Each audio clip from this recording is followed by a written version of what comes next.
Welcome, everyone, to Man in America. Thank you for joining us today. This is an exciting show. This is probably the most exciting interview that I've been looking forward to for quite some time. So, um, all right, thank you. So let me go and get started. America right now is at war, but it isn't a war of guns and bombs. It's a war of subversion and infiltration where the enemy is destroying us from within.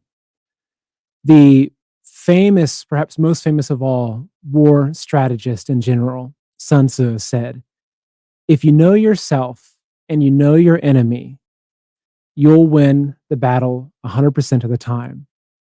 And that really summarizes the mission of Man in America, is to know our enemy, know who's attacking our country, what's behind this, but perhaps more importantly, to know ourselves and rediscover what the spirit was at the founding of our country and to bring that back. And perhaps one man of all the people I've watched has influenced me and taught me more about this than all the others. And I'm so excited to bring this person on today. So I'd like to introduce our guest today, Mr. Curtis Bowers, who, Curtis, thank you so much for joining us. Curtis is the producer of the two film documentaries, Agenda, Grinding America Down, and Agenda, Masters of Deceit. So, Curtis, I first off just want to thank you for everything that you've done for our country. You were sounding the alarm well over a decade ago.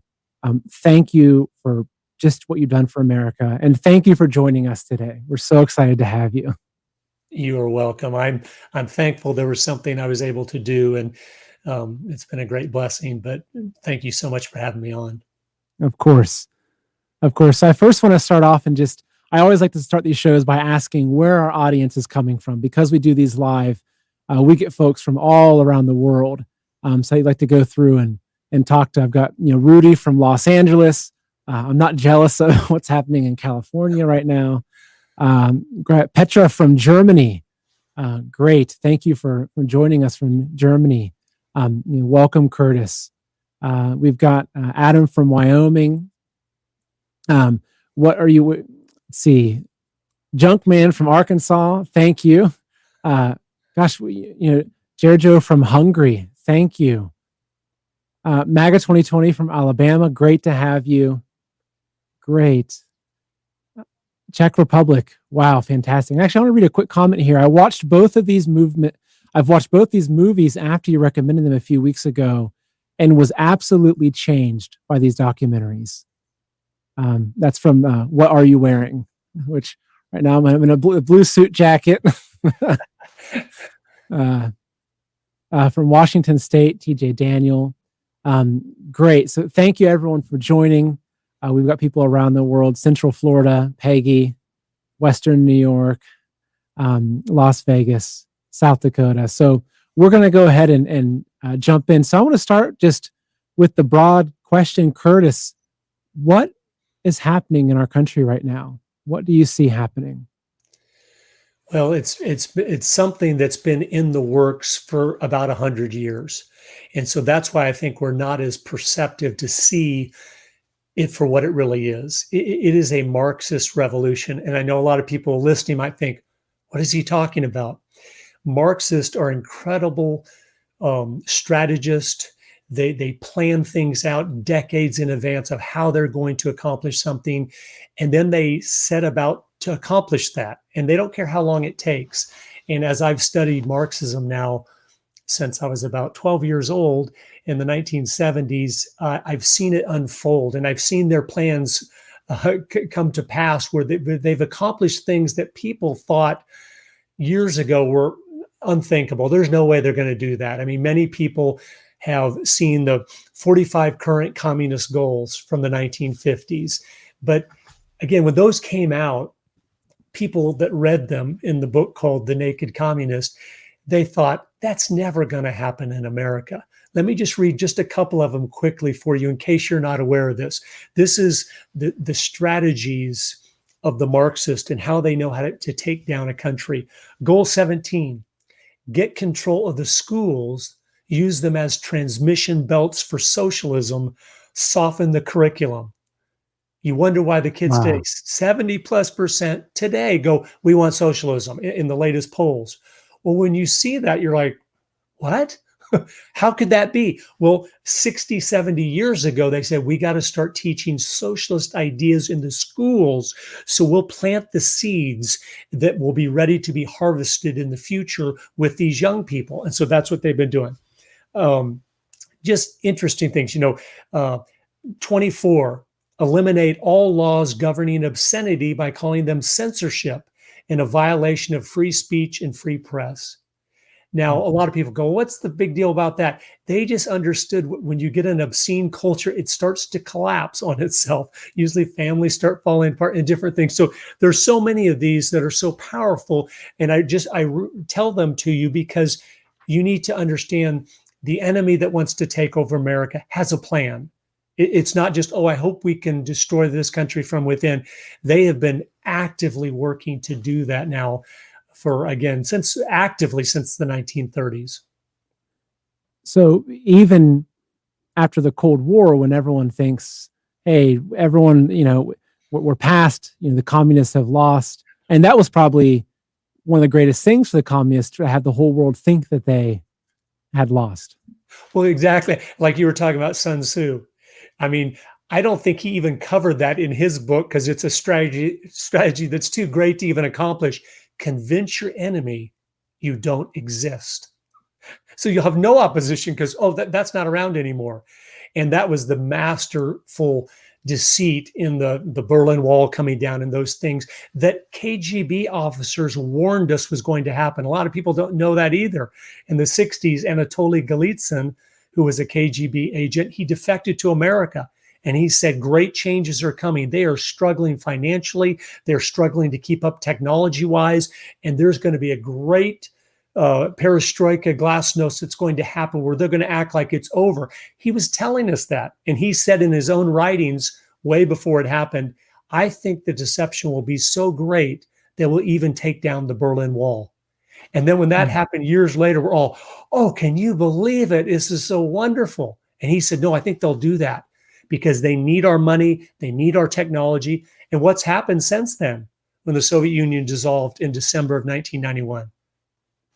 We've pumped in hundreds of billions of dollars. We've opened up our patent offices. We're like, if you'll be nice communists, you can have everything. And so it's helped them catch up. And last summer, they tested their new ICBM, intercontinental ballistic missile, and it went 8,000 miles an hour. We don't have a missile that goes that fast. And so, again, it's all strategy and purposefulness. And that's where we are today. So where do you think we went wrong? I think, is it perhaps that we got too used to our freedoms and we didn't see this coming? Or I remember I had a history teacher in high school that always talked about when nations get fat, happy, and stupid, and they get so comfortable that they think that they're almost immune to attack. Where do you think that we went wrong as a nation to allow this? I mean, the most powerful answer I could give would be the one that Alexander Solzhenitsyn gave.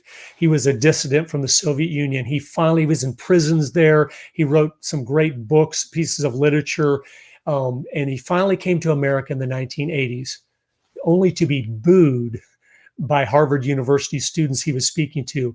But they asked, what happened to the Soviet Union? Why did it collapse into communism? What happened? And he just said this: we forgot God.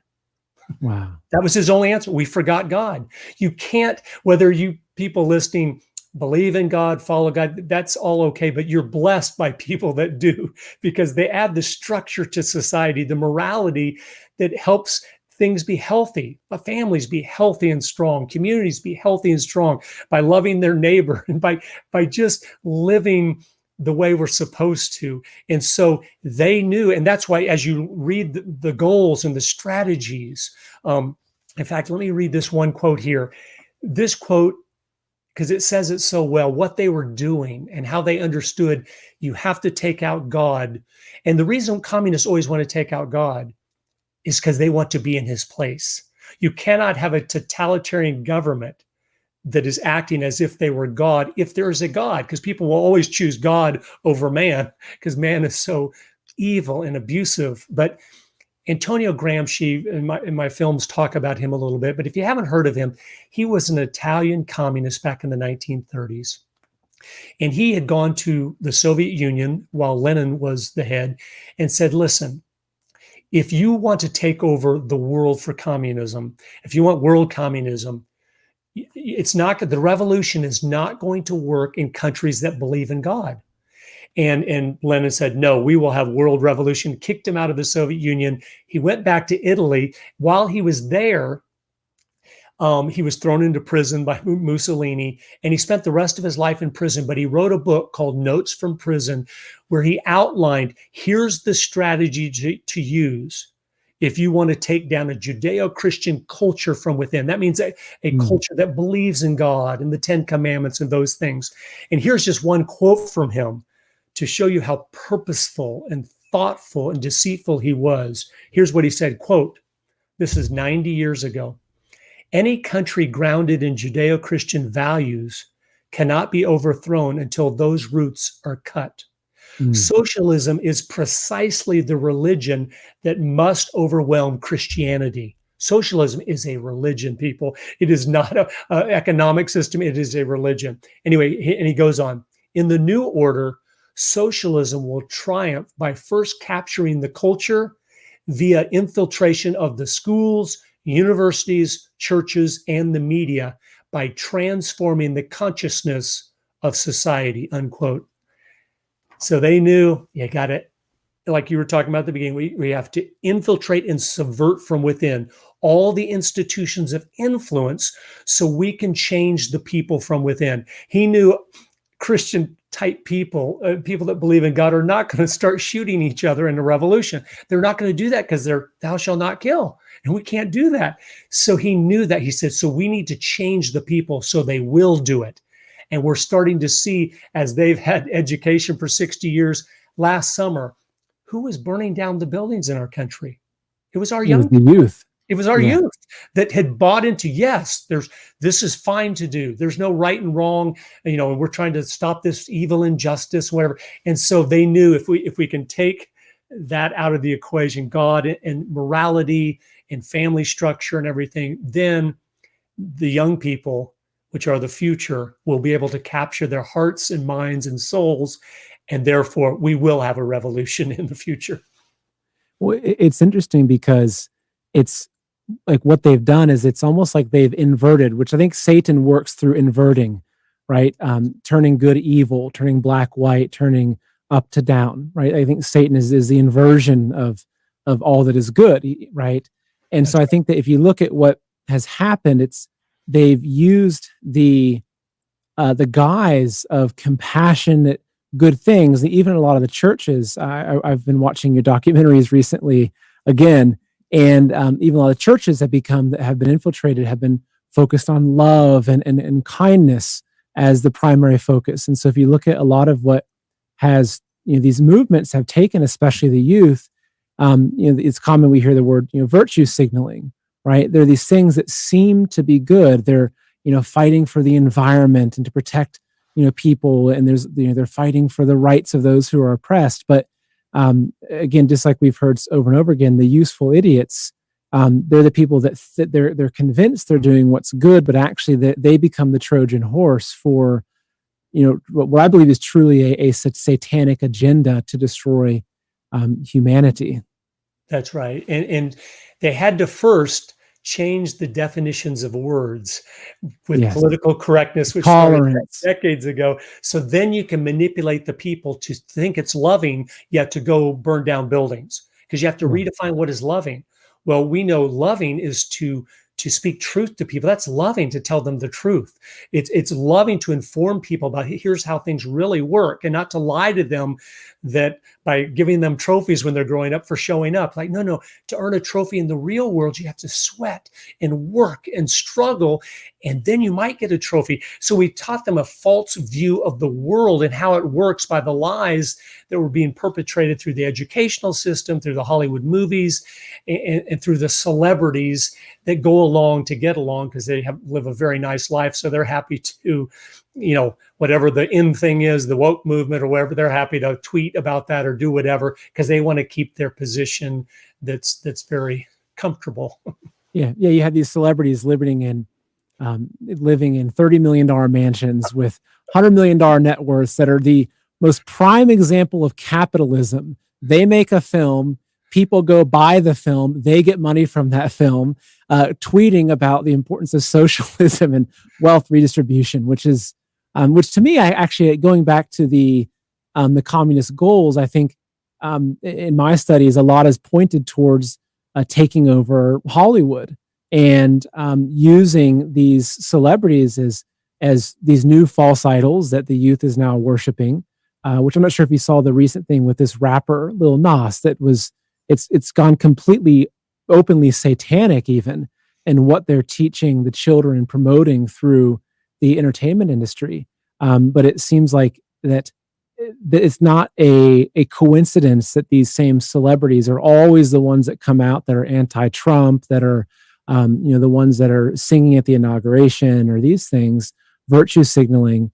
They're they're the beneficiaries of free market capitalism, yet they're the ones that are also pushing this very kind of destructive ideology in the country, which makes you really think, well, who's in control of them and who's in control of the what they're putting out? That's right. And it's hard to name exact names and people, but it's philosophies, the elites of the world. And I think we can talk about this now. 20 years ago, you could, but they do want a one world government. I mean, they say that openly now, the World Economic Forum and Klaus Schwab and so they're finally open about it. If you'd have said that 15 years ago, you're a crazy, even though, tinfoil hat. yeah, exactly. But we could read their writings and see, no, that's what they're talking about. And I'll tell you this from reading so many books that have been written over the last 100 years. They realized even in the 1920s, if we want world government, the elites realize this, America has got to go. You cannot have one country that's just up there like a beacon in the night and get people to buy into a socialist global world government that inevitably will be totalitarian. So with one religion. Exactly. You have to have one religion and one economic system and one governmental system to have true total control. And that's what they've been about. So it's been a long time in coming. But again, if you look back to the Rockefellers in the 20s and 30s, 100 years ago, they were giving large donations to all the top universities and starting the medical schools. Exactly. In the medical industry and everything else, because they had an agenda. They're like, this is what we need to do. And we want sheep. We don't want independent thinking people that are courageous and stand for their country. They don't want any of that. So how do we get that out of them? And they realized Marxism has developed the best strategy to destroy people from within. And while you're acting like you're doing something noble and honorable. And so that's why that is the end game of where we're headed. Yes. So here's, I think, a really important question that I oftentimes come back to. How do you view what's happening through the lens of the Bible? How do you view the time that we're in right now through even perhaps revelations and understanding? Because I think that when you really peel things back, you see that there's a very satanic agenda that's attacking the fundamental values of Christianity and Christ, on the other hand. So how do you put all that together? What do you believe is really happening right now? Well, I mean, we know at one point there will be world government and all that. And so instead of focusing on that too much, although that's a great hope that we have of at some point, finally, things will be right. They'll be made right and Jesus will be the king. But in the meantime, I want people to realize we are going to give an account of our time, our treasures, and our talents. Did we spend it like we're supposed to, glorifying God, standing for the truth lovingly? The truth is so powerful, you don't have to be nasty when you speak it. It pierces people through. And so we love our neighbors, love our enemies. We speak truth, though, which is the most loving thing we can do. When you tell someone that's on a road and you know the bridge is out, you look down and you say, no, the bridge is out, to tell them, please stop going down this road. The bridge is out. That's loving. That's Yeah. not hateful. Compassion. It's total compassion. Even if they're yelling, hey, we want to go down this road. I know you do. And I know it looks like a nice road, but I promise you the bridge is out and I don't want you to die. I don't want you to go off the end of the bridge. So that's what we do as Christians. And the world has reinterpreted that as hateful, evil, unkind. But we'll give an account. So my thing is, God is the one that parts the Red Sea. God is the one that feeds the 5,000. But he always uses us with whatever he's doing. So I go, I want to give you my little loaves and fishes, and let you do whatever you want to do with them. And I'm going to hold up my rod. And if you choose to part the Red Sea, so be it. But I'm going to be faithful to do what you've asked me to do. And I'm not going to worry too much about all the circumstances. I'm just going to be faithful, because I look through all world history. And when God's children are faithful and they do follow him and they do obey his commandments, he is so kind sometimes to step in and stop things that you really deserve.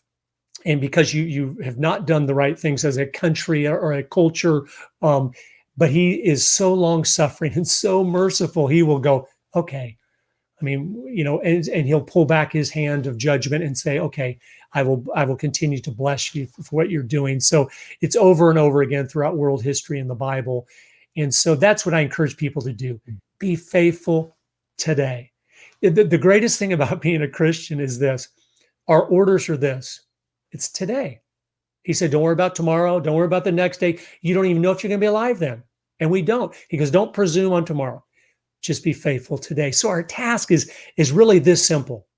When you get up in the morning, God, what would you have me to do? Please help me to be faithful, to love my neighbor. But when I do, tell them about you, why I'm loving them, because of what Jesus did. And to be just the person you want me to be. And that's all my entire goal in life is today. Be faithful as a father and as a husband and as a Christian man. I realize I'm a light for Jesus. I want to be an ambassador. I got to make sure my testimony is clean and spotless, because it's about him. I want him to look good. That's the point of our life. Those that are Christians, and some of you that might be listening aren't, so it sounds different. But once God has saved us, he said, I want you to be a light there for me. And so we have a higher standard we need to live by, and the world knows that. So if we ever fall short, they will attack like nobody's business. But we're not perfect at all. But our heart is changed. And so that's what I encourage people to do. Be faithful in all the little things God's given you to do, because that makes a huge difference over time. And we too often want a solution from the top down, and I don't think there are any. It's always the grassroots, bottom up, that really changes things, really starts movements that last, really has God's blessing on it, because it's individual people being faithful. And then he said, okay, I'll feed the 5,000.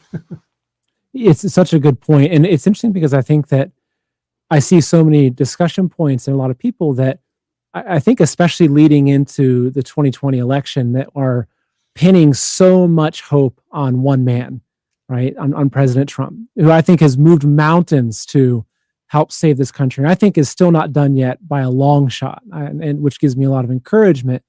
But I also think that what's happened is a lot of people have placed emphasis on President Trump, Washington, D.C., and they've removed the emphasis on what can I do? Because I agree, fundamentally, it's about we the people, right? And I think that's a message that Trump continually gave as well. It's we the people. So, you're not a professional filmmaker when you started. I think I would consider you that now, but when you first started, you're just. I think you had owned a restaurant. You were a politician. So how did you take that step to say, I'm going to do something? Because I think that your story could be every American story that wants to join this fight. And I do believe so much that God has given each of us talents. Even when we first made the first video, Plot to Steal America, um, we weren't professionals at this. We just felt like God was guiding us, and we had the heart to do something to help save our country and to save the world and bring it closer to the light.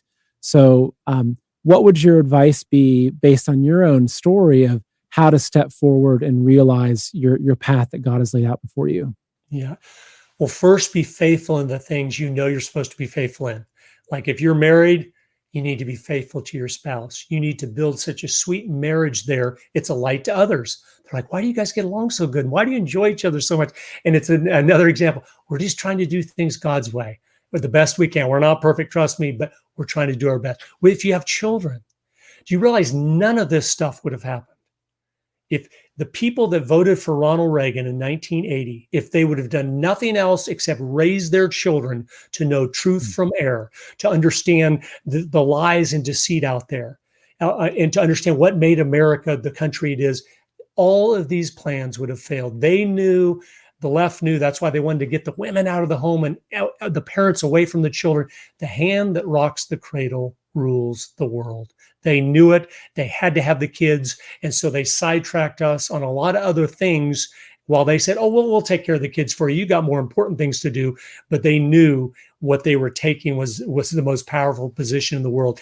Be faithful with your children and grandchildren and invest in young people. Spend time, build relationships, and that gives you the right to have influence. So right there is just huge, because that's how I think our solution to getting this thing back. Yeah, it's a long-term solution, but just like they took 100 years to create a system that was destroying our children's hearts and minds and souls, well, we can start today going, I'm winning back the hearts and minds of my children, and I am going to speak truth to young people and give them a vision of standing for truth in their life. So that's a key thing. Those fundamental, if you're a Christian, you need to be telling people about Jesus. That's real hope no matter what happens. If we get taken over by the communists and we're all in concentration camps, then we have a prison ministry. And we still have hope to offer those prisoners. Jesus Christ died for you. Do you know that? And do you know why he did? So those are fundamental things. But then as we step up from that, we need to look, okay, what can I do at the local level? Well, the best thing I've seen the left do to be so effective is they always organize together. They always get a group of like-minded people, so you're not doing things by yourself, which can be very tiring and very lonely. And so they will, do what they can to get a group of 5, 10 people together. And I encourage you to do that. Start a little home study group in your home where you get together and you talk about the issues, and then you get a plan. Hey, are we going to maybe have a letter writing campaign to the papers or to politicians, or how can we get some good people elected here in our little community and get a good sheriff into position? And you just start local by just organizing and working on one thing at a time, and you'll be amazed what you can accomplish over the long term. If you're a church-going person, make sure you're in a good Bible-believing church. If it is slowly swayed over time, like so many have, and that pastor is scared to speak the truth, he's not trying to please God, he's trying to please men, then you need to go, I need to find a new church. I've been here 25 years though, I know. But you cannot reward someone that is taking a position that is so important of being a pastor, being a shepherd of sheep, when he is a sheep himself and he is trying to lead the sheep. It's dangerous. And so you need to find a new church. But we need to work to build the family, the church, and then the state to its proper role and proper jurisdiction of what? Our founders knew it crystal clear, and the Bible explains it. It's to punish those who do evil and then to protect the God-given rights of everyone else so they are free to do what God would have them to do. And that's just a key thing. But I guess a long answer, but back to agenda. I was raised in a nice Christian home, which I'm so thankful for. It's such a blessing. But it wasn't until I was 32 that I finally said, you know what? I'm still kind of doing things my way.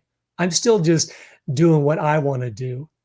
And God's either God or he's not. And I know you're God. And I'm acting like I'm always telling you, would you bless what I'm doing? And I said, God, I'm giving you my life. whatever you want me to do, I will do it, but please make it clear. And things started changing, Seth. And that's when I mean, all of a sudden I got thrown into that political position, which was something I never had any ambition to be a politician, but I get a call from the governor that appoints me to be a state representative. And all these different things happen. And then while I was there, I dug in more to realize, man, this Marxist agenda is so incredibly successful, and it's growing in its influence. And that's when God gave me the idea to make the film. I'd never made a film, like you said, ever. Well, that's not Wow. a wise thing to do. I had no background in film or anything, but I started praying about it for about 6 months. God, I feel like I'm supposed to make a film, but I don't know how to make a film. Do you want me to do that? And after 6 months of kind of battling that, I finally realized he wants me to make a film. And my whole family, all my children will tell you, my wife, all of us, we are so grateful we obeyed. We are so grateful. He took our life and completely changed it. We knew a few families in Idaho and at our church, and just a small, simple life, which was wonderful. It's wonderful to have a simple life. But he said, nope, I'm going to give you a platform. And I wasn't ready for a platform because I don't like to be, even this stuff, just when I've had butterflies and stuff, this isn't me, but I realized it's not about me. I'm trying to speak truth, and that's what you're listening for, and that's all that matters. And so I said, well, if I can speak truth, then I don't mind standing up there or whatever, if I'm supposed to do that. But I'd prefer not to, but God said, no, I want you to do that. I said, okay, I'll be happy to do that. So those listening, have you asked him, what would you have me to do? Have you ever even asked that? I know I hadn't until I was 32 years old. But I finally said, wait a minute. I'm just telling you, there's no greater time right now than to be asking God, if you're a Christian, God, what would you have me to do? And I want specifics. Would you be so kind as to make it crystal clear? And by doing that, you're going to find out too, is your heart really willing to say whatever you want me to do? Or do you have the idea of what you want to do and hoping he will bless it? That's what I'd always done. I always kind of done my own thing and say, God, would you bless this? And I finally realized that's wrong. That's wrong. He is God. I am not. He knows the future. And Seth, one thing is so interesting to me. When he asked me to make a film, I had no idea how much I would enjoy making a film. But he knit me together inside my mother's womb. And he knew, hey, guess what? I'm going to ask you to do something you don't think you can do, but I've put a lot of little things inside you that are going to enjoy this task that is so monumental. And I did. And I was like, isn't that neat? Because he knew I'd never thought of making film because like I don't have any background in that. But he knew whatever. So that's the fun thing. But we've all been born for such a time as this. So there is something for you to be doing. Well, I don't know what it is. Yeah. Then ask. Yeah, incredible points you're making. And it's funny because it's very similar to how my story has played out just from 8 months ago. If I would have thought I was going to have a YouTube channel, let alone a YouTube channel talking about politics, I would have never guessed that would have happened. But I think that it comes from asking, and that's why I think is we start to see God's plan. It won't come to knock down your door and say, okay, hey, here's what you're going to do. You have to ask, and you have to look. And the thing is that, and this is my own experience, is that at every step, it requires faith. It's not like someone shows up at your door and says, hey, Curtis, I've got a contract here we want to have you produce, well, here's $200,000 to produce a film, right? It's like at every step you might say, okay, what can I do? What can I do? It's like, God, I want to do something. And it might be that you bump into somebody at a restaurant that says, gives you a little hint. And it says, well, give me a call. And it's like, that might lead somewhere, and that might lead somewhere. And something that I believe very strongly in, and that I've talked to our audience a lot about, is that I really believe that at this time in history, that there is truth, as you've talked about, and then there is Satan's deceit. And it's almost like Satan's deceit is this thick black blanket that's covered up a lot of the world. But there's a lot of people that have peeled that blanket off at different points in their lives, and they see the truth. And something that I believe wholeheartedly, and what I try to really communicate, is that if you're somebody that you see the truth, I think once you see it, you recognize, you see it. You can never turn away from it.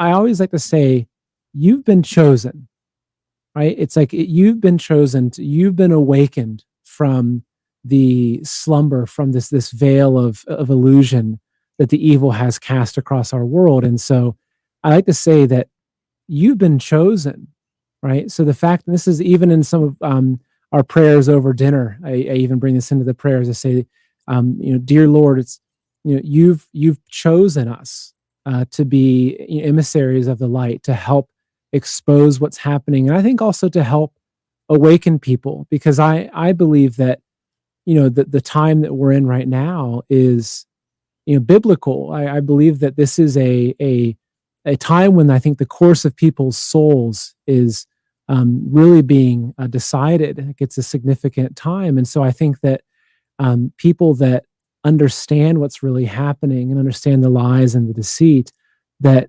if they choose to accept that, that this is their opportunity to play their role in a lot of ways of helping to bring people to the light and helping to really save people's souls, from darkness. And so, your story and how you've got to where you went, it reminds me a lot of what I've went through, and I think it's such a beautiful story. And so, how did that change your life? I mean, how's obviously once you put your documentary out and everything? I mean, how is life? Because, like you said, you mentioned having this simple life, which I think I've really, like, when I moved back to Ohio from New York, I thought, simple life of Ohio. I just want to, get a little homestead and raise some chickens and a cow, and and everything has changed. I wouldn't change that, but how have you seen these things change, and what is life like for you now? Yes. Well, I think we always have to keep balance in never letting our desire to change the world cause us to not be faithful in the things we know we are supposed to be doing. I saw over my lifetime so many great Christian men, conservative men that lost their own families at the expense of trying to save America. You will never save America by losing your own family. You need to pick things you can do with your family, with your children, so that it bonds you together and also lets them see the vision of, wow, one family can have a lot of impact. My children were the ones that traveled with me when we were doing Agenda. I mean, they're like 9 and 10-year-olds, 12-year-olds were carrying the bags of lights with me. We'd go interview people and they'd kind of look at us when they're setting up the lights and stuff. But I said, I need them to help me. I don't have anyone else to do this. But we're so glad that we did it as a family. And they got to see, wow, God can take your little something and do really something great with it. I go, yes, he can. So, but it's been that balance of going, can I take all these speaking things? No, I can't, because I've got a Yeah. wife and I've got children, and I still need to be investing in their lives every day. So it has to be in moderation. That's what kind of why I started the Agenda Weekly thing. I go, I need something to do from home. I love influencing people. I love it, but I cannot do it at the expense of my family, because I know God has given them to me to shepherd. And I'm like, okay, so I've got to be faithful in that. And what I found, and my kids saw this as we traveled the country for the last 10 years. We just recently stopped with COVID last year, but we were in some years as many as 40 different states in one year, having a different meeting in a different town all over the country. One year it was 10 months straight. We didn't come home for 10 months. But my kids got to see something. They would get up and sing some patriotic songs or some hymns before I would come up to speak at all these different groups. And a lot of them weren't Christian groups. They were just conservative. And I would go up to speak and everyone would be wiping the tears. And I realized early on, just at the beginning of our meetings over the 10 years, I go, children, listen to me. Your influence is far beyond mine. When they see you cheerfully obeying and helping your father and being kind to each other, that communicates more to them than anything I could say up there. I go, just remember, this ministry is yours. It's a more powerful thing you're doing than what I'm doing. And so they got to see that at a young age. And the people afterward, they would just as much crowd around my children as me. Wow. I'm like, hey, don't you want, no, I was just kidding. I love that. And a I few remember seeing the credits. As I saw the credits rolling for the movies, it looked like about 15 people straight that were all Bowers. It's like It, Bowers, Bowers. And then it was, your children all have a name starts with C. Am I correct yes, with that? that's right. Yeah. So, And it was all us. We lived in Idaho and didn't know anyone. So we did everything. We did the sound, the wow, editing, the color, the music, everything, gosh, because we didn't know anyone that did that. But here's the neat thing too. When God asks you to do something that you're like, I can't do that, he steps up to make sure you can.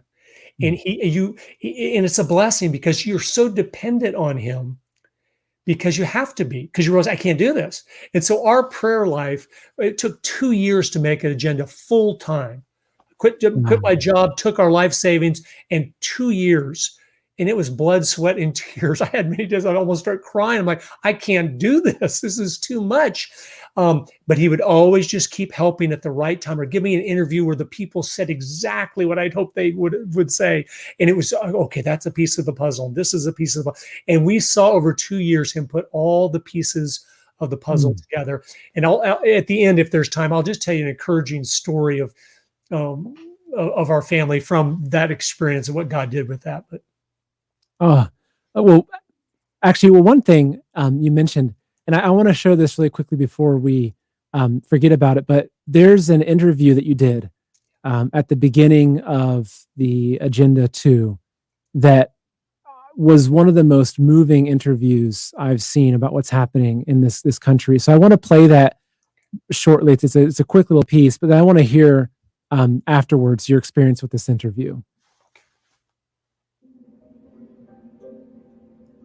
I grew up in Cuba, and I never thought that Cuba would become a communist country. Many people at that time warned Cuba that what was going on was a communist takeover, but we say, no, that won't happen here. No one even dreamed that. And I see it, the same thing repeating here in the United States now.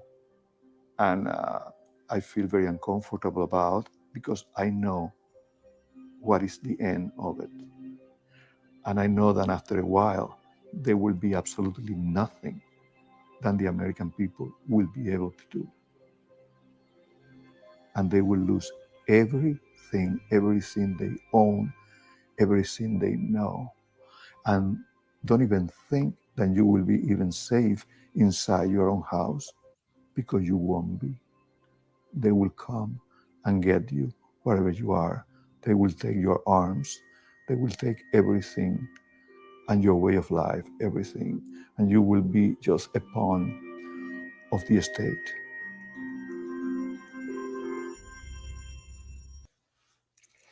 it's very powerful, as you can see. Yeah, very heavy. Yeah, as I talked to him afterward and during it, he talked about growing up in Cuba, 17, 18 years old, being thrown into prison, just picked up off the street, didn't do anything at all, and then left in prison for a day or two, and then they let you go. And this is 50 years later, he's lived in America. So he's almost 70 years old, has lived in America, and he's shaking as he's telling me about that. And it got me nervous. I was like, and I said this to him, I said, I don't know what I'm talking about, do I? I feel like I'm an expert on communism. He said, no. He said, you Americans don't have a clue. You don't understand what it means to have that happen. And when it's totalitarian, you don't understand it, how horrible it is. He goes, I won't go through that again. I can't do that again. And I've interviewed hundreds of people since then that grew up in Soviet Union or China or different countries, because I wanted to learn more from them. And their stories are all the same. It's a nightmare. It's a total nightmare. And it's something that we as Americans just really, can't even comprehend. And when I asked that Cuban that was just on there, I said, well, what was prison like? Again, this is over 50 years later. He just shook his head. He would not tell me. And so I tell you that not to scare you, but to wake you to realize, and I got to get serious about defending the biblical principles that made America the most blessed, wonderful country that has ever existed. And I need to be imparting wisdom to my neighbors, to my children, to my grandchildren, to people at church, to people I meet, because we're in a war for our country and it's a battle for truth, and the opposition is lying about everything and deceiving and twisting and turning the narrative where it's just a deception. That's what I call the second film Masters of Deceit, because it's all deception. That's all this is. And like you were saying, Seth, it's from Satan. There's no other way they could see clearly everything they need to do to make America collapse from within. Even on the moral issues, they had in their 50s goals, push pornography. I'm like, how come they get that and we don't get that? But Exactly. they knew, because their commander in chief knows exactly how God intended everything to be, and they're not stopping until everything has been turned on its head. Yeah. And but we have a call. We have a noble, honorable, just cause to stand for. And we need to be doing it, though. We need to be faithful. If you only have 5 friends, be faithful with those 5 friends. You're just responsible for what God has put before you. You don't have to change the world. I don't have to change the world. Seth doesn't have to change the world. All we have to do is be faithful. But you might be surprised, as you're faithful, he might expand your audience, and maybe he more does. than 5 friends. Exactly. But whatever he does is perfect. But we want to be part of that plan, because that's why we're here on this earth. We're not here on this earth for the fun and games. There's so many things to enjoy, and it's great. And he gave us those things to enjoy. But we have heaven that's our paradise forever. That's the blessing. Down here, he said, would you just give me your little vapor and be faithful with that for me? I'm giving you all eternity to be with me in paradise. Would you just do that? And I'm telling you, he is so wonderful. He is so loving and kind, and that to do that is not even a sacrifice. And because the more you do it, as you know, Seth, the more you do that, the more it makes you go, his ways are the right ways. It blesses your life. The more faithful I am, the more I do what he's asked me to do, I go, it makes my life more wonderful. It's not like a restriction, it's freedom. And anyway, it's so wonderful. Well, so I have a question, really, going back to the topic of deceit, because I think that a lot of people you talk to, and actually even a lot of Christian friends I have, they think that that socialism is a good thing, that it's a way of the government having compassion. And for whatever reason, which I think this is purposeful part of the deceit, they always seem to reference the examples of, oh, well, look at, over in Europe, there's these countries that are the happiest countries on earth. They never mention the truly socialist and communist, and they don't believe that. It's almost like they think that there's 2 different kinds of socialism. They think that there's the evil version that hasn't worked, and that no one has those intentions, and that people like AOC and you have the Green New Deal, that it's actually to take us closer to this this really successful European. And as I mentioned, even some Christian friends I have, that they see it that way. So what would you say to folks like that? Yes. Well, the examples you see that look like they are working, first of all, they are not socialist countries. They still have free market economies, which is propping up all those big government programs. But you will see this too. Demographics show this. Everything shows it. They will all be collapsing, all of them, over the next 25 years. It's very sad to say that. Europe, all the European countries will be collapsing. But even the Prime Minister of Denmark, he was speaking at Harvard a few years ago, and he said, everyone uses us as an example of socialism because we're not a socialist country. We have a free market economy. And what a lot of people don't realize too, like in Denmark, for example, they have all these big socialist programs, but everyone contributes. And Seth, I don't know if you even know this, but do you know what the lowest income tax bracket is in Denmark? So that's the people making it's 56%. So even the poor hourly workers, they pay 56% of their income to the government to prop up all these programs.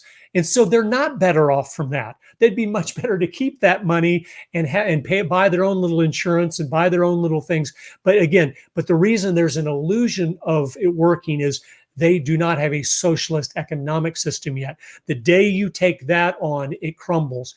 Lenin, the founder of the Soviet Union, said, socialism is the road to communism. Every communist in the world is never working toward communism. They're working towards socialism, because you can't go from a free enterprise system straight to communism. It's almost impossible because all the people still have the means of production and the wealth and the power. And so you can't take that step. But if you can transition into a socialist country where the government starts to get the levers of power of, oh, we have energy and we have healthcare and we have these different things, then it's much easier to slide into a totalitarian type of government because they have enough controls where anyone that doesn't go along, they go, oh, you don't have healthcare anymore. Oh, you don't have a job anymore. Oh, you don't have housing anymore. So that's why they always are working for that and saying, oh, we're not for communism, we're for socialism. The communist of all, he will be the biggest proponent of, no, we wouldn't want communism. We just want socialism because it's just and it's fair and it's equality. But here's another thing: as you study world history, you're like, has this ever worked? And you go, it never has. But as a Christian, I started studying the Bible. I go, why hasn't it? Because it almost sounds like a Christian thing to do. Like, let's just share everything. But whether it was the early church that tried it and it was a great failure, or the pilgrims that came here in 1620 that tried it and it was a great failure, even a noble, honorable people, it will not work because it defies God's principles. And he has principles of, if a man doesn't work, neither shall he eat. And socialism says everyone eats, even if you're lazy. And God says, I will destroy that system because it's defying my principles. And that's why, but that's kind of, a lot of people might listen and go, well, that's mean God said that. No, it is so loving. Why is it loving? Because he knew your stomach's going to get the best of you. And the lazy man, if you allow him to sit there and waste his life, which is the most precious thing God gave him, and never do anything because you're just giving him a $5 bill because he's lazy, then you're encouraging him to waste his life. And God says, no, no, no. Don't help the guy that's lazy. His stomach will get the best of him, and he'll finally say, hey, can I do something for you? I need something to eat. And then, you gotta eat. yeah, and then we're supposed to be, of course, here, come mow my lawn. Let me try to help you fill out some applications, get a job. I'm so grateful that you're wanting to be productive. And guess what? When they're productive, their life is so much more wonderful than when they sat there all day. Oh, yeah. I lived in New York City for close to 15 years, and there's a lot of people that are begging for money. It's part of New York City. And I'm not one to just hand out money. I believe you should work for it. But there's been many occasions where I go to a taxi stand and there might be a homeless person, but he say, hey, let me help you. I'll carry your bags to your thing. He opens the door. He puts the suitcases in I'll give him $5, right? It's like, wow, okay, great. You're adding value. And I think that an argument that I often make too is that because I believe fundamentally that these are God's principles, and this is what our country is founded upon, God's principles, which is why it's been the greatest nation ever on earth.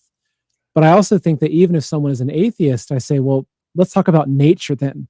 Let's look at the principles of nature and what happens when an organism becomes parasitic and it's no longer working. Nature naturally eliminates that and does not allow that. Nature requires any organism to give back to nature, to the other organisms, and able to have kind of a reciprocal relationship, a healthy relationship.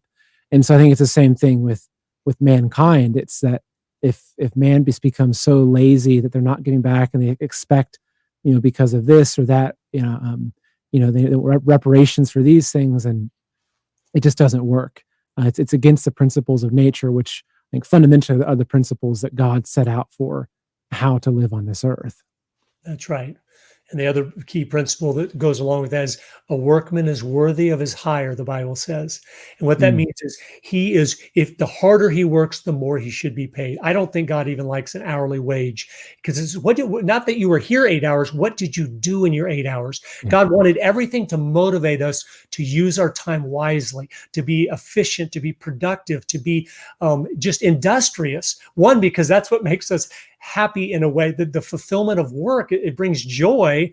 But it's also, it's again, the way he set up the laws to govern the universe. And so when we say, no, everyone's getting paid the same, God says, no, I'm sorry, that system, I will destroy itself. That's why it's never worked, and it never can work, but it can set the stage for totalitarianism and for communism to come on the scene. And that's why we have to stand against it. But it's, we've got to. So Curtis, I just want to talk about a few. We are getting close to when I like to wrap up, but just practical things. Like, what are just a few basic things that people can do to get involved in their communities to join this fight on a local level? Yes, well, they're different from school board things to the city council to um, depending on the size of the town that you live in. When the smaller the town, it's easier sometimes to get your foot in the door. But it's to, I mean, just even educating other people at first, maybe at your church or at work. Like I said, the little study groups, so you start to get a little group of people. Even if it's 3 or 4 people, 5 people. It's just I've found as you bounce ideas off each other, there's wisdom and much counsel, and then you get a plan of. And every little community has different problems. So you'll look at your, hey, what's our main things we would like to correct in our community? Maybe make a list of those, and then get a strategy for each one. How could we be successful and maybe starting to turn things in this direction on this issue and this issue and this issue? And it's just to be strategic. Strategy is so important. When you just act to act, a lot of times it's not very beneficial. But when you think and plan and then act in a strategic way with others, you can have a huge impact. So educating others is one of our key things to do. Every other person that you finally educate and help bring up to speed by giving them some good DVDs and good books and talking about those things where they finally realize, okay, my country needs me. Yes, it does. That helps build the strength of our side. And the stronger we can get it and the more people there, it helps then the action steps to be easier to accomplish because you have more people to do it. So I always encourage, just be faithful in the simple things at home that you should be doing, because that's huge. Raising those children, nothing is bigger than that. But then getting a few other like-minded people together to start getting a plan for action. And it'll be different in each community, and there's different abilities in each group, but you'll see, hey, what's our skills? And then how can we put those to use? And you'll be amazed. I get so many emails from people of all different things they're doing. I'm like, wow, that's a great idea. Printing things out and handing them out places and doing stuff and just trying to be the salt and the light like we're supposed to be. Do you have a small example of one of those stories of success that's come in that really made you happy? Oh yeah, let's think here. Well, yeah, there's a town, I'm thinking a community that a church, a small church, got really just plugged in, realizing we're supposed to be an impact on this community. And they have worked now where I think the entire volunteer fire department, almost all of them, are from the church. And then they have days they set aside to go, like the city, the courthouse and the things like that. They'll go down there and weed and plant flowers and just do things. They've just worked to be a real blessing. They got a good sheriff elected in there, which is such a key position in our country, the way the Constitution is set up. That's one of the most influential positions in America. Oh, absolutely. Especially if Second Amendment comes under attack. And Exactly. How the sheriffs are going to respond. Yeah. And so they've done that. And now they have, I'm not sure if they've been elected, but they've had a couple people run for being a state representative from that area. And I believe, I'm not positive, I think one of them got elected to that. Wow. But so they realized, okay, we need to go outside of the walls here. And they're good about doing things that are a blessing to the community and sharing the gospel and making Jesus look good. But they're working on doing that in so many different areas. A lot of the young men I was speaking to at the church, we went through there, that are on the volunteer fire department, they talk about so many great opportunities they have to share the gospel after they've helped people. And maybe they're not supposed to do that. They go, we don't care. That we would never not share that with someone when we've just shown them loving kindness of helping them, because we want them to we don't want to look good to them. We want Jesus to look good. If we just do it ourselves, then our pride puffs up like, oh, wasn't I a nice person? But when you do it, hey, I did this because of what Jesus did for me. I just wanted to tell you that. So really it's from him. His love just kind of coming through me to you, and he loves you. And I just wanted to tell you that. And so that's one, a community, a small community, but where they really started to have and continue to have big impact. What a great story. Yeah. Well, we're wrapping up at the end, but I always like to give the audience a chance to ask questions. Okay. They're probably tired of hearing me talk, but I'm sure they'd love to hear what you have to say on some of these issues. So we're going to pull up a few questions. So, or even comments too that we want to respond to. So here we've got a comment. I'm not going to try to pronounce the name, but say XFin Gaming. We've retreated and given up ground that belongs to God. We need to get involved. Absolutely. Again, that's what we're here for, a purpose. That should encourage you. Your life wasn't just here to do whatever you want and then die. God, you were born like Queen Esther. You were born for such a time as this. He has something incredibly important for you to do. I don't know what it is, but he does. He would not have had you born right now if he didn't have something for you to do. That's encouraging. And so be diligent in prayer. God, what is it? And he's not going to probably instantly tell you that. But as your heart wants to know that, he will slowly open the doors and direct your path. I promise you. Yeah. So this Blazer 101 is saying voting is gone. HR1 is destroyed 2022 and 2024. What are your thoughts on it? That's a big topic with HR1. But what do you believe about that? Well, we need to try to get our states to stand up against that and say we're not abiding by that because it's unconstitutional. And so we need to start getting our own states on board, but then encouraging states to join together, where you got 10, 15, 20 states saying, no, thank you. We're not doing that because you do not have the authority to do that. You're overstepping your jurisdiction. And so that's what we need to do. But again, as the hour gets darker, and maybe we're not even able to do that, I'm just telling you, God loves doing the impossible. I almost get encouraged sometimes as it gets really bad because I go, you know what, God? I think you're answering my prayer to have mercy on us. You're going to allow it to get a lot worse to wake your children up to going, God, please help us. He loves when we turn to him and we really need his help, and he can see it's sincere. And unfortunately, as human beings, it seems like the only time we do that is when we're in trouble. It gets really bad. It's terrible, but he is a loving, he knows that's who we are. But why don't you turn to him now instead of waiting till it's total disaster? But be diligent doing what you can do and going, God, bless my little efforts. Please bless them. And do what we can do. But without getting discouraged, Satan wants you to do nothing. And so he loves for you to be discouraged. He loves for you to give up all hope going, it's over. Well, let me tell you this. I know this is a fact. As long as God is sitting on his throne, and he always will be, there's hope.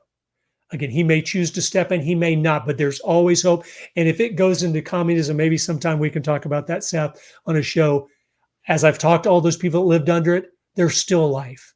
And you still have to be a faithful Christian. And I have had so many great stories of the underground church in Romania, people telling me about what they did to still keep spreading the gospel, even in communism, and still keep protecting each other and loving each other. And so there's always something to be done, and it's always meaningful. Absolutely. Absolutely. Here's a funny question. Who's got the better beard, left or right? Well, I think they're different. Curtis was a politician, so if I became a politician, I'd probably have to clean up my act a little bit. I'm going to answer that. Seth is fantastic. I would have one like that, except I don't know if my wife would endure that or not. But she might go. But no, it's fantastic. Yeah, thankfully, actually, my wife has told me that if I ever shaved it, that she might actually take our daughter and head back to Australia. Okay, well, good. Okay. So here's a little more serious of a question from Audrey W. So will that be the deadly wound, the collapse of it all? Now. Well, again, sometimes, a collapse might be a blessing. It might be hard times, but sometimes that's a blessing because people realize the lie of everything and go, we don't want what they're selling. So that's how we just don't know what God is doing. He knows how everything is going to turn out. We can guess, but I'm saying he might. I remember in 2016, I thought, God, I realize even though I'm praying that Hillary won't be elected, you might realize that's an answer to our prayer. Maybe she will be, and it gets things so bad that finally it starts to collapse. So then that's answering our prayers. With him, anything can be answering our prayers. Biden might be an answer to our prayers when we were begging, God, would you have mercy on us? He's like, okay, I'm going to give you someone that's going to make it so bad, people are going to cry out in repentance to me, and it's going to really turn things back. And maybe a revival will sweep through. That's such a good point. It's such a good point, because and I remember even when all this was happening and we had January 6th and January 20th and all the different events that had unfolded, I remember thinking that maybe this is what it will take, right? Because I believe that we've allowed our country to get here. And, previously I've talked about, it's almost as if, let's imagine that you're a smoker and you keep smoking and smoking and smoking, you have a heart attack, and then, the doctor comes in and fixes it. But then you keep smoking again, right? So it's almost as if it's like we want Trump to come in and save our country from the mess that we've allowed to happen. But what happens if he comes in and fixes everything, and we go back to the same vices that got us here by saying, I'll watch this Hollywood stuff. It's kind of entertaining. I know it's kind of bad. I'll allow this to happen. It's all these, it's death by 1,000 cuts. But I think that, so when I saw Biden really stepping in and the inauguration, all this happening, I was thinking, maybe this is what it will take for people to really wake up. And I knew that people that had already supported Trump had seen the real picture, and even as I've seen now, and since having him, I guess, as president, whatever you want to call that, what's happening right now, and him in his wonderful press conferences, I think that even as people have seen this, a lot of my friends that were more centrist are saying, gosh, like, is this the guy that I voted for? It's like, I thought I was voting for this, but look what's happening on the border. Look how he's responding to China. Look at the stance he's taking on genocide in Xinjiang. And I think that a lot of people are now seeing, and they're waking up and they're understanding these things. And maybe it's, and it's difficult, but I think it's sometimes you have to see the dark to understand the light.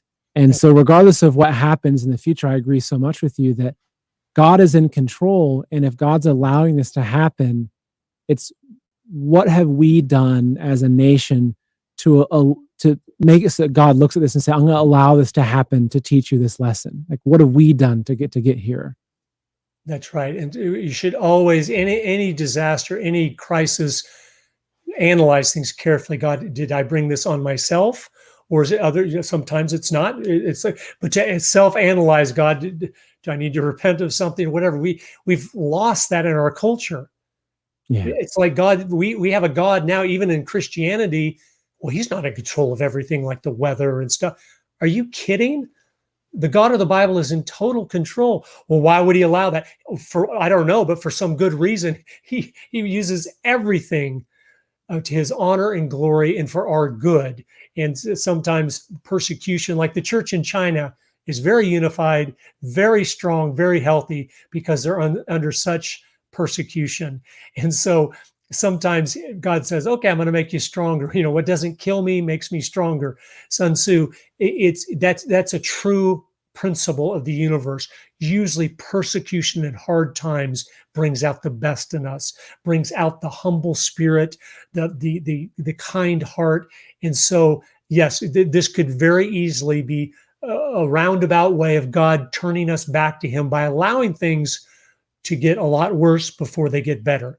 But whatever it is, he's working it all out. And we just, again, need to be faithful on our post, right where he's put us, and just watch him and just see, but knowing it's all purposeful. There's nothing that's an accident or a waste of time or meaningless.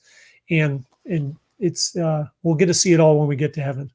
We will. So Curtis, one final question is, how can folks get a hold of you if people want to find you?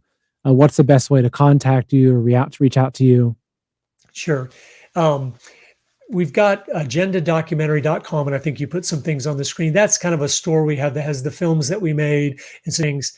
Agendaweekly.com, that's probably the best place. It's a little weekly news show that I'm doing, but also has with it a list of all the news brief of what's happened this week, with action items for you, with prayer things to be praying about, and different select videos. So it's a kind of we wanted it to be something that would cut people's time down of watching the news, 30, 40 hours a week. Yeah. And a lot of I times, subscribed actually this week, or maybe last week. I subscribed, and I'm very impressed with that. I think it's incredible what you're doing with the Agenda Weekly.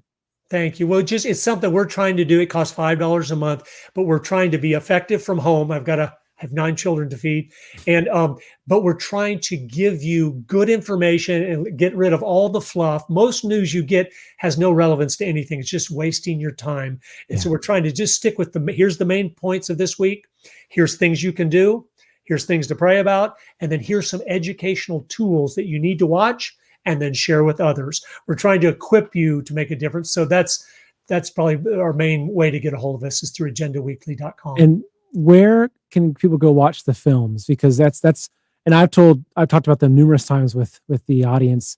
And again, I'll recommend anybody watching this, if you haven't watched Agenda 1 or 2 or both, watch them. Find a way to watch them. Share them with your family. I think especially now more than ever, you look back and say, "Gosh, in 2010, this was already being shown to us." And at that time, it would have been, almost in the tinfoil hat realm of things, right? But now it's like you can't deny what's happening. So where can folks go to watch and share those films? Well, you can, if you want physical copies, which is good to do sometimes because a lot of stuff's getting deleted off the internet. I encourage people to get a DVD. You can go to agendaweekly.com or agendadocumentary.com. If you're wanting to just watch it online, it's on Amazon where you can rent it there or buy a digital copy if you'd like. Great. So, okay. Well, I think this is, I think, Curtis, I could probably talk to you for the next 6 hours. So I think I'll have to have a cutoff. People actually, there's numerous comments. People are saying, you guys must be brothers and saying we should have a show together, which you never know what comes next. But I think we're very similar in a lot of ways. I've watched many of your shows and I'm like, he's very similar to me, and just the way he communicates and stuff, which is great. I'm thankful to be on here. Yeah, well, thank you again for everything you've done. It's amazing to be able to tell you that in person. I guess you call us in person, to thank you for you have been a significant inspiration to everything that we've done, and I hope that you continue going even stronger. I think that the battle ahead might be even more difficult, but we will get through it. I know that we will. And again, thank you, Curtis, for coming on here and sharing your wisdom with our audience. Thank you so much, Seth. I appreciate it. Great. All right. Well, take care. God bless. Thanks, everybody, and we'll see you next time.